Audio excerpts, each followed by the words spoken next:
to lower heat, smooth player-ref relations. Miami, App.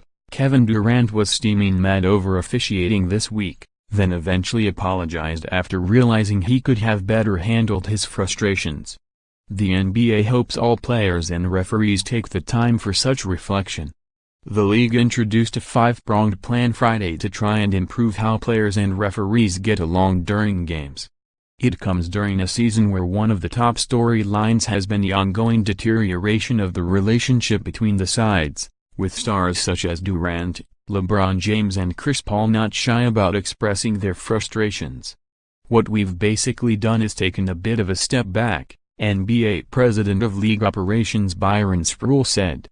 "It's kind of been a cumulative effect that's been going on throughout the course of the season. We feel like frustration is high and tensions are high, so we want to address it, frankly."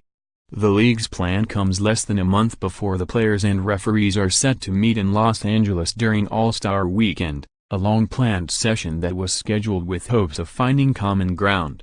The NBA isn't expected to have an official role in that meeting, though clearly wants to see more civility, and soon. "Time is of the essence," said former referee Monty McCutchen, now an NBA vice president overseeing referee development and training. "This is an important issue."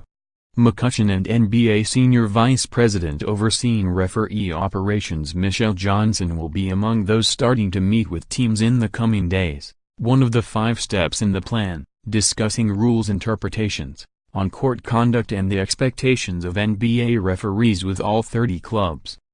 A re-emphasis of the NBA's respect for the game rules, not just for players but also coaches and referees themselves, with hopes of more consistent enforcement of violations. Expansion of rules education by the NBA Referee Operations Department for coaches, players and team personnel to provide better clarity of rules and interpretations. Enhanced training for referees on conflict resolution. Johnson and McCutchen will conduct that training and will more closely scrutinize on-court interactions to make sure referees are handling things consistent with league policy. An additional reliance on the NBA's Officiating Advisory Council, which will be tasked with getting all parts of the league more involved in finding solutions to problems. "That nature of public discourse these days is a bit rough," Johnson said. "So what tools can we provide them to deal with this changing landscape?" Over the course of the season, as the chippiness has gone on, we say there's no time like the present to not just communicate with the referee staff but to talk with teams. This dialogue is all the more important right now. There has been no shortage of ugliness in player-referee exchanges this season. James was ejected from a game for the first time. Paul, the president of the National Basketball Players Association, publicly aired his complaint about longtime referee Scott Foster giving him a technical foul by saying Scott Foster at his finest. "That's who they pay to see." Draymond Green told The Athletic this month that referees are ruining the game. Referee Courtney Kirkland was removed from the floor for a week after he and Warriors guard Shaun Livingston went forehead to forehead over a foul called during a game in Miami. And this week, Durant apologized after becoming overly upset with referee James Williams. Durant said he will personally apologize to Williams when they see each other again. "I've got to just own up to it," Durant said. "I watched it when I got home.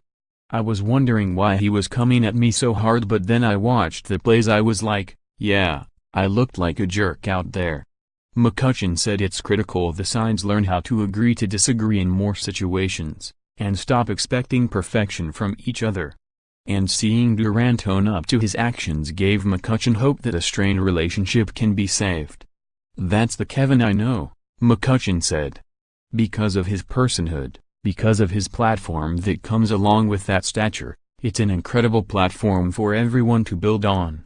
That was a self-reflective moment, and if we're going to solve this collectively, each stakeholder has to be able to turn the lens and look inward. What Kevin did is an incredible springboard toward that.